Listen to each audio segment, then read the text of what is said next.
Well, that scratch is making me itch.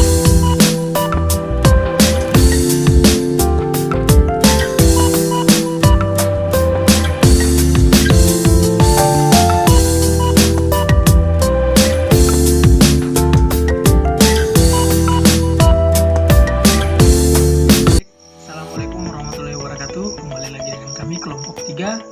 Kami akan membahas mengenai analisis desain sistem informasi. Jadi pertama-tama saya akan memperkenalkan diri dan juga teman-teman saya. Kenalkan, nama saya Mahbub Jauhari dari kelompok 3 dan juga ada teman saya Septian Harun, Igi Mula dan Widiawati Nabu. Ya, jadi di sini kita akan membahas, kelompok kami akan membahas mengenai kelas-kelas diagram. Yang pertama, kelas diagram use case diagram akan dibahas oleh rekan saya, Saudari Widiawati Nabu. Dipersilakan. Baiklah, terima kasih moderator. Saya akan mempresentasikan tentang use case. Use case adalah suatu urutan interaksi yang saling berkaitan antara sistem dan aktor. Use case dijalankan melalui cara menggambarkan tipe interaksi antara user suatu program atau sistem dengan sistemnya sendiri. Use case melalui sebuah cerita yang mana sebuah sistem itu dipakai. Use case juga dipakai untuk membentuk perilaku sistem yang dibuat. Sebuah use case menggambarkan sebuah interaksi pengguna atau aktor dan sistem yang sudah ada. Fungsi use case dapat memperlihatkan berdasarkan urutan aktivitas proses yang ada pada sistem. Kemudian menggambarkan proses bisnis dan juga aktivitas yang ada dalam sistem.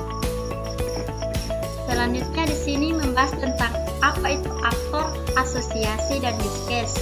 Pertama, aktor. Aktor adalah orang, proses, atau sistem lain yang berinteraksi dengan sistem informasi yang akan dibuat. Jadi, meskipun simbol dari aktor adalah gambar orang, tapi aktor belum tentu merupakan orang. Biasanya penamaan aktor menggunakan kata benda di awal frase nama aktor. Kedua, asosiasi. Asosiasi adalah komunikasi antar aktor dan use case yang berpartisipasi pada use case diagram atau use case yang memiliki interaksi dengan aktor. Asosiasi merupakan sebuah simbol yang dapat digunakan untuk menghubungkan link antar elemen. Terakhir, use case. Use case adalah fungsionalitas yang disediakan sistem sebagai unit-unit yang saling bertukar pesan antar unit atau aktor. Biasanya use case diberikan penamaan menggunakan kata kerja di awal frase nama use case.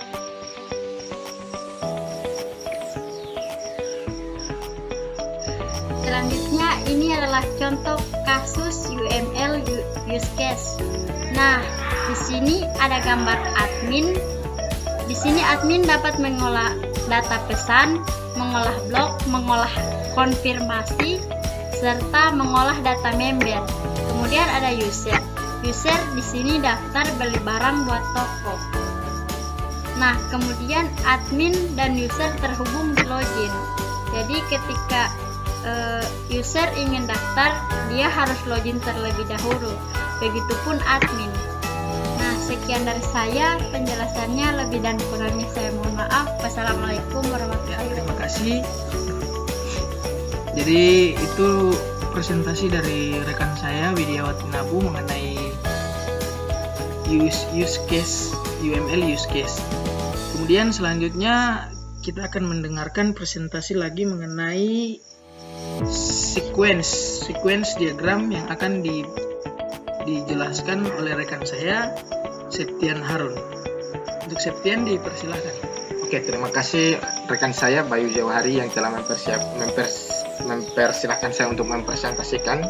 Sequence diagram adalah salah satu dari diagram yang ada pada UML. Sequence diagram ini adalah diagram yang menggambarkan kolaborasi dinamis antara sejumlah objek. Kegunaannya untuk menunjukkan rangkaian pesan yang dikirim antar objek, juga interaksi antar objek, sesuatu yang terjadi pada titik tertentu dalam eksekusi sistem. Secara garis besar, sequence diagram merupakan salah satu jenis-jenis diagram yang menjelaskan interaksi. yang memberi suatu petunjuk atau tanda komunikasi antara objek-objek tersebut. Pada umumnya, sekuensi diagram memiliki kekuatan untuk menjelaskan perilaku pada suatu skenario dan menunjukkan bagaimana entitas dan sistem berinteraksi, termasuk pesan yang digunakan ketika berinteraksi. Jadi, contoh kasusnya di sini kita ambil dari salah satu marketplace. Di sini kami akan menjelaskan alur dari sebuah admin dan juga user dalam admin, sequence diagram admin dalam bentuk sequence diagram. Di sini kita mempunyai lifeline object, yang mana ini adalah lifeline object. Ini adalah lifeline object. Nah, terus di sini ada proses aktivasi. Lifeline object ini fungsinya membuat komponen beberapa objek yang melakukan interaksi di antara objek tersebut. Nah, aktivasi ini proses validasi data setelah diinput, yang mana di sini username dan password harus diisi oleh user tersebut. Nah, ini message call yang ini. Nah, dan ini adalah lifeline, garis lifeline. Ini adalah elemen individu yang mulai dan berakhirnya suatu proses gambaran, mulai dan berakhirnya suatu interaksi. Alurnya di sini admin masuk ke layar, login, kemudian ada objek lifeline, yaitu sebagai interaksi antar objek. Ada aktivasi proses data setelah diinput. Nah, kemudian lanjut lagi masuk ke halaman check user ketika belum mempunyai password dan username. Setelah admin melewati sampai selesai data diinput dan divalidasi oleh data user, maka admin sudah diizinkan untuk masuk ke menu halaman utama menu admin. Ya. Berikut adalah contoh kasus dari sequence diagram yang dijelaskan oleh saya, Septian Harun. Terima kasih. Baik, terima kasih saudara saya, Septian Harun. Tadi dia sudah menjelaskan mengenai sequence diagram. Ya, sangat super sekali tadi penjelasannya. Kemudian penjelasan berikutnya akan dijelaskan oleh saudara saya lagi atas nama Egi Mula. Ya, dia akan membahas tata chart diagram. Untuk saudara Egi Mula dipersilahkan. Terima kasih kepada yang telah mempersilahkan saya untuk menjelaskan state chart diagram. Di sini saya akan menjelaskan apa itu state chart diagram, yaitu suatu dari 5 diagram UML yang digunakan untuk memodelkan sifat dinamik suatu sistem. Mereka mendefinisikan keadaan objek yang berbeda selama masa hidupnya, dan keadaan ini diubah oleh peristiwa. Diagram state chart berguna untuk memodelkan sistem reaktif. Sistem reaktif dapat didefinisikan sebagai sistem yang merespon kejadian eksternal dan internal. Diagram state chart menggambarkan aliran kontrol dari satu keadaan ke keadaan lain. State chart didefinisikan sebagai kondisi di mana suatu benda ada dan berubah saat beberapa peristiwa dipicu. Tujuan terpenting diagram state chart adalah memodelkan lifetime sebuah aktivitas dari awal hingga akhir. Oke, ini beberapa contoh studi kasus yang berupa diagram state chart. Di sini saya menggunakan aplikasi penjualan, di mana dimulai dari memilih kategori. Di sini kita pilih kategori, pilih barang. Di sini akan ditampilkan ke keranjang belanja. Jika sudah diisi ke keranjang, maka langsung ditampilkan ke total belanja. Jika ingin menambahkan keranjang, maka beralih ke kategori selanjutnya untuk memasukkan alamat tujuan pengiriman. Kemudian langsung masuk di tampilan total belanja pengiriman. Selanjutnya melakukan transfer dan melakukan konfirmasi pembayaran. Langkah selanjutnya itu menerima konfirmasi pembayaran dan diakhiri dengan pengiriman barang. Selesai. Sekian dari saya. Bila share. Assalamualaikum warahmatullahi Oke, ya tadi itu dari rekan saya Egi Mula membahas tentang state chart diagram. Kemudian selanjutnya bagian kelas diagram, ya itu saya sendiri yang akan mempresentasikannya. Jadi kelas diagram itu adalah deskripsi kelompok atau objek dengan properti, operasi dan relasi yang sama. Sehingga dengan adanya kelas diagram dapat memberikan pandangan global atas sebuah sistem. Kelas diagram sangat membantu dalam visualisasi struktur kelas dari suatu sistem. Kemudian fungsi dari kelas diagram yaitu dia bisa menggambarkan model data untuk sebuah program, itu yang pertama. Yang kedua, memudahkan untuk mempelajari skema aplikasi. Yang ketiga, dia bisa menyatakan secara visualisasi apa yang dibutuhkan oleh sistem. Kemudian kelas diagram sebagai bahan acuan dalam pembuatan proyek. Dan yang terakhir, fungsi kelas diagram juga bisa memberikan gambar dengan yang jelas. Itu berbagai macam fungsi dari kelas diagram. Kemudian di sini ada simbol dari kelas diagram. Di sini kita bisa melihat ada garis yang bagian nomor 1. Gambarnya garis. Ini namanya generalization. Hubungannya di mana objek atau anak berbagai perilaku dan struktur data dari objek yang ada di atasnya, objek induk atau kita bisa sebut dengan ancestor. Kemudian ada di sini 1, 2, 3, 4. Segi 4 dia model belah ketupat ya. Di sini namanya ada Neri Association. Ya, di sini keterangannya upaya untuk menghindari asosiasi lebih dari 2 objek. Nah, kemudian ada kelas.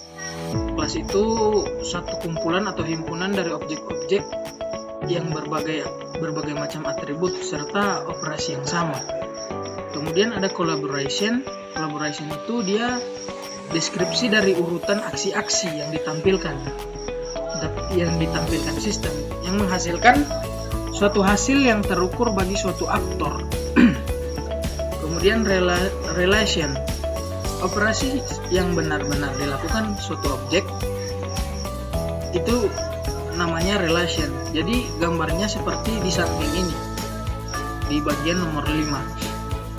Dia mengarah panah seperti itu, arah panah segitiga. Kemudian yang di bagian dependensi, bagian 6 itu adalah hubungan di mana perubahan yang terjadi pada suatu elemen mandiri akan mempengaruhi elemen yang bergantung padanya, elemen yang tidak mandiri.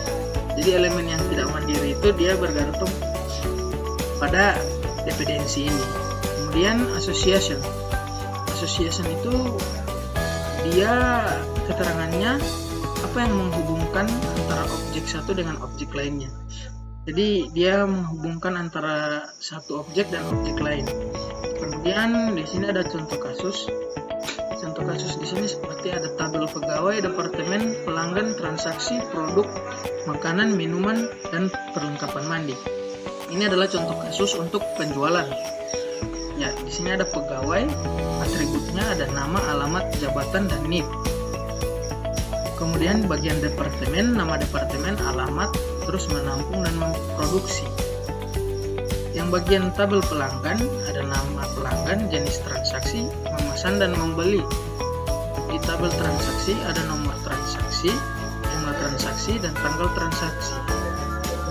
Di tabel produk ada nama produk dan harga produk. Di makanan ada tanggal produksi, tanggal kadaluarsa, harga, dan jumlah barang. Di tabel minuman ada tanggal produksi, tanggal kadaluarsa, jumlah barang. Jadi yang makanan dan minuman ini sama ya. Perlengkapan mandi juga sama. Kemudian tabel pegawai ini direlasi dengan tabel departemen ya, yang direlasi di situ alamat akan masuk ke departemen pegawai. Kemudian yang dari departemen itu mengeluarkan produk. Bagian departemen dia menjual produk, ada nama produk dan juga harga produk. Nah, di sebelah kiri sini ada tabel pelanggan. Jadi ketika pelanggan mau membeli produk, dia tabel pelanggan ini dia terrelasi dengan tabel transaksi, di mana di dalamnya itu ada jumlah transaksi, tanggal transaksi, dan nomor transaksi. Pelanggan memilih produk, jadi pelanggan ini direlasikan ke tabel produk. Dia mengambil data dari tabel produk. Di dalam tabel produk itu ada makanan, minuman, dan perlengkapan mandi. Nah, jadi seperti itu. Jadi proses transaksinya akan mengeluarkan semuanya dari, dia akan memanggil data-data dari tabel-tabel yang lain, dan dia akan tertuju di tabel transaksi. Jadi sekian, itulah salah satu contoh dan kelas diagram dari kelas diagram yang saya jelaskan. Terima kasih. Assalamualaikum warahmatullahi wabarakatuh. Demikian presentasi dari kami kelompok 3. Jika ada kekurangan mohon dimaafkan karena kesempurnaan ada